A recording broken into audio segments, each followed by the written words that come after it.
Iran और Israel की जंग ने एक चीज़ तो साबित की है कि ईरान के साथ अल्लाह की गैबी मदद और तायद शामिल रही है, वरना आज तक जिस आयरन डूम के बारे में ये कहा जाता था कि इसने इसराइल को नाकाबिले शिकस्त बना दिया है, आज इसी हिफाजत को तोड़कर इसने इसराइल के अंदर खसूसन तिल अवीव के अंदर तबाही मचा दी है और इसराइल को वो सब कुछ फील करवाया है जो कि पिछले 2 साल से गजा के लोग महसूस कर रहे हैं। एक्स पर मौजूद ईरानियन मिलिट्री के मुताबिक एक अहम अस्पताल को जहां पर इसराइली आर्मी के लोगों का इलाज हो रहा था, इसको टारगेट करके तबाह कर दिया गया है। और ऐसा इसलिए किया गया क्योंकि इस हॉस्पिटल के नीचे इसराइली फोर्सेस का खुफिया बंकर मौजूद था जहां पर इनके हथियार मौजूद थे। आपको याद होगा कि सेम यही मंतक इसराइली फौज गजा के अंदर मौजूद हर एक हॉस्पिटल को जो कि सिविलियन आबादी के लिए था उसको उड़ाने के बाद दिया करती थी कि इनके हॉस्पिटल्स के नीचे हमास के खुफिया हथियारों और पनाह के लिए बंकर बनाए गए हैं।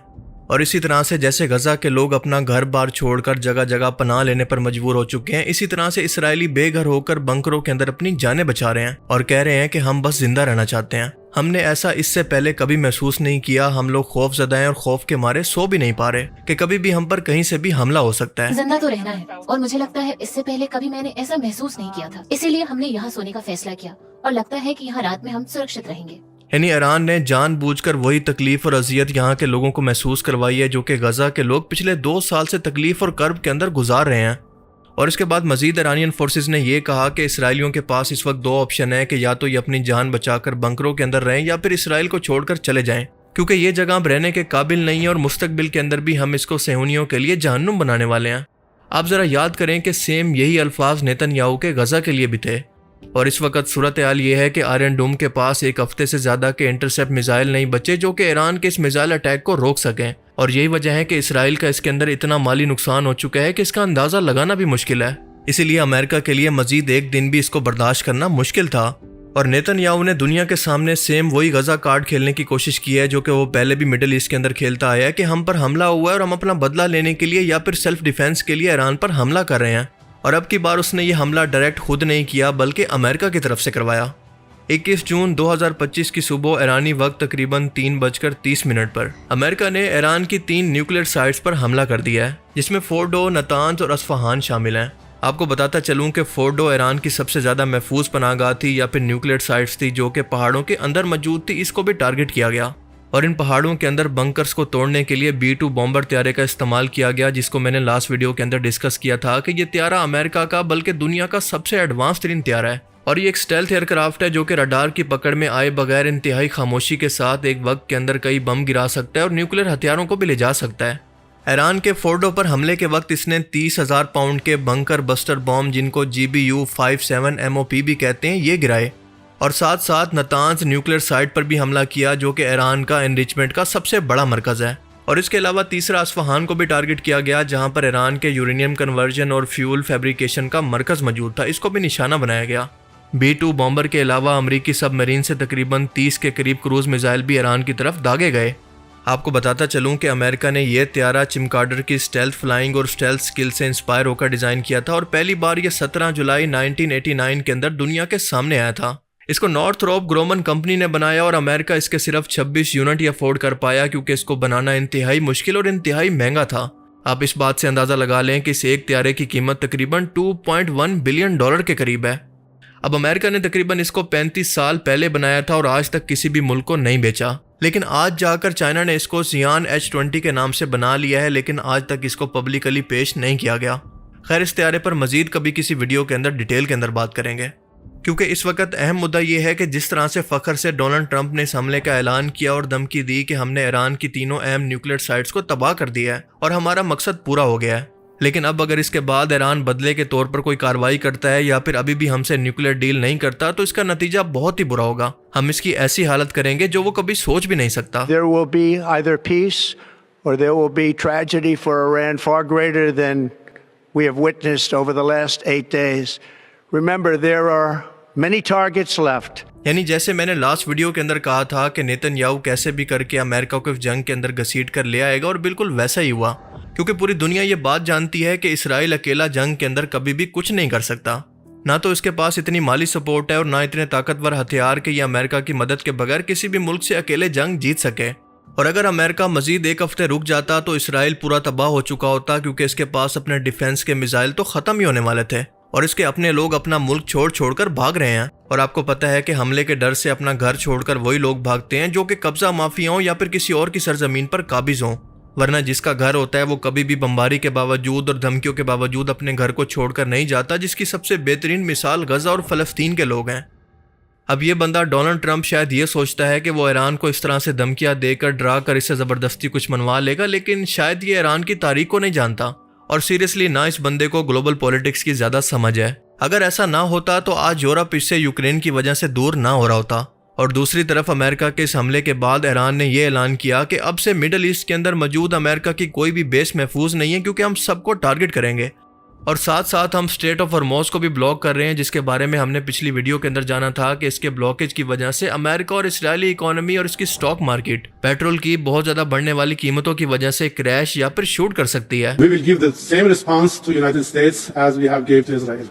We will respond strongly and we will stop aggression from any side, be it Israel or United States. और तीसरा, फौरन जवाबी कार्रवाई करते हुए ईरान ने इसराइल पर 27 के करीब मिसाइल दागे, जिन्होंने बेन गोरियन इंटरनेशनल एयरपोर्ट और दीगर मकामात को निशाना बनाया, जिसके अंदर कम से कम 20 अफराद जख्मी हुए। और इसके बाद बदले के तौर पर इसराइल ने भी ईरान के शहरी इलाकों पर बमबारी की और इसके मजीद फौजी अड्डों को निशाना बनाया। पर इसराइल के लिए मसला ये है कि इसकी आबादी 3 बड़े शहरों के अंदर रहती है, जिसको टारगेट करना आसान है, पर ईरान बहुत बड़ा मुल्क है और उसकी आबादी एक जगह पर नहीं है, जिसको टारगेट करने के अंदर इसराइल को बहुत मुश्किल होती है। यानी इस वक्त सूरत हाल ये है कि अमेरिका धमकियों से हटकर अब एक फुल फ्लेज वॉर के अंदर दाखिल हो चुका है, और दूसरी तरफ ईरान भी किसी भी तरह से हार मानने के लिए तैयार नहीं है, और इसके रिस्पॉन्स से ये बिल्कुल वाज़ेह है कि वो इसका बदला लिए बगैर आराम से नहीं बैठेगा। पर आपको सच बताऊं तो दरअसल इसराइल भी यही चाहता है कि इसकी ये जंग अमेरिका की जंग बन जाए और वो इसके अंदर कामयाब भी रहा है, क्योंकि मैं आपको पहले बता चुका हूं कि इन दोनों का मकसद ईरान का न्यूक्लियर प्रोग्राम नहीं था, बल्कि ईरान की इस्लामिक रजीम है जो कि इनकी पावर को मिडिल ईस्ट के अंदर चैलेंज करती आ रही है। गजा, शाम, इराक, लिबनान के अंदर इनको टफ टाइम दे रखा था और इसी वजह से इसको हटाना इनका सबसे बड़ा मकसद था। और अब इन लोगों का सिर्फ एक ही मकसद है कि ईरान को तबाह करके इतना डैमेज कर दिया जाए कि ईरान के अंदर महंगाई और बदअमनी की वजह से खाना जंगी शुरू हो जाए, और इसके बाद इसको भी इराक, शाम, लीबिया या फ़लस्तीन बना दिया जाए, जहां पर इनकी कठपुतली हुकूमत मौजूद हो जो कि कुछ भी ना कर सके। और अपनी लास्ट वीडियो के अंदर मैंने ये भी कहा था कि जंगों के लिए मजबूत इकोनॉमी का होना इंतहाई ज़रूरी है, और किसी और के बलबूते पर जंगें कभी नहीं लड़ी जा सकती और ना जीती जा सकती हैं। अब ईरान क्योंकि अपने मिसाइल खुद बना रहा है, इसी वजह से इसराइल को इतना डैमेज कर पाया। लेकिन आप जरा सोच कर देखें कि ईरान जितने भी मिसाइल बना रहा है, क्या वो मुफ्त के अंदर बन रहे हैं? इनकी कोई कीमत नहीं है क्या? और क्या इन मिसाइलों ने कभी ख़त्म नहीं होना? जंगों के नाकाबिले बर्दाश्त खर्चों की वजह से सोवियत यूनियन तक टूट चुका है, जर्मनी टूट चुका है, तो सवाल यह है कि ईरान इसको कब तक बर्दाश्त कर पाएगा। और इसीलिए अपनी लास्ट वीडियो के अंदर मैंने ये कहा था कि अब ईरान को अपना बदला लेने के बाद मुसलमान मुल्कों को आगे बढ़कर सीज फायर करवा देनी चाहिए, ताकि ईरान फ्यूचर के अंदर अटैक करने के लिए खुद को मजीद स्ट्रॉन्ग कर सके और ईरान की इकोनॉमी इतनी कमज़ोर ना हो कि खाना जंगी तक बात पहुंच जाए, जैसा कि ये दोनों मुल्क चाहते हैं। पर सच बताऊं तो अब मुझे हालात वैसे नज़र नहीं आते, क्योंकि अमेरिका की एंट्री और ईरान के बदले की आग के बाद इस खित्ते के अंदर ये जंग अब मजीद फैलेगी। स्ट्रेट ऑफ हॉर्मुज़ से, जहां से दुनिया का 20% तेल गुजरता है, इन दोनों मुल्कों की ऑयल सप्लाई और ट्रेड बंद करने के बाद ईरान बराह रास्त अमेरिका पर कोई हमला तो नहीं करेगा, लेकिन वो इराक, शाम, लिबनान या फिर यमन के अंदर मौजूद अपने हिमायत याफ्ता ग्रुप्स जैसा कि हज़बुल्लाह और हुसियों के जरिए अमरीकी अड्डों या फिर मिलिट्री बेसिस को निशाना बना सकता है। इराक या फिर शाम के अंदर मौजूद यूएस मिलिट्री बेसिस पर रॉकेट हमले या फिर ड्रोन हमले किए जा सकते हैं।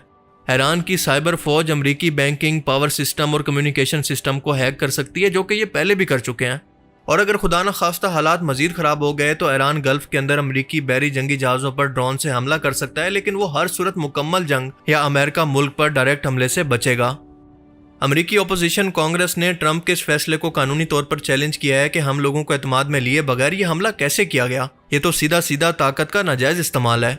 और आपको याद होगा कि ये बंदा तो हुकूमत के अंदर इस वादे के साथ आया था कि अमेरिकन टैक्स का पैसा इस तरह से मैं जंगों के अंदर बर्बाद नहीं करने दूंगा, जो कि पहले से होता आ रहा है, और आज वो बंदा वही सब कुछ खुद से दोहरा रहा है। अब जाहिर है कि इसकी वजह से इसकी रेपुटेशन पर भी बहुत बुरा असर पड़ेगा।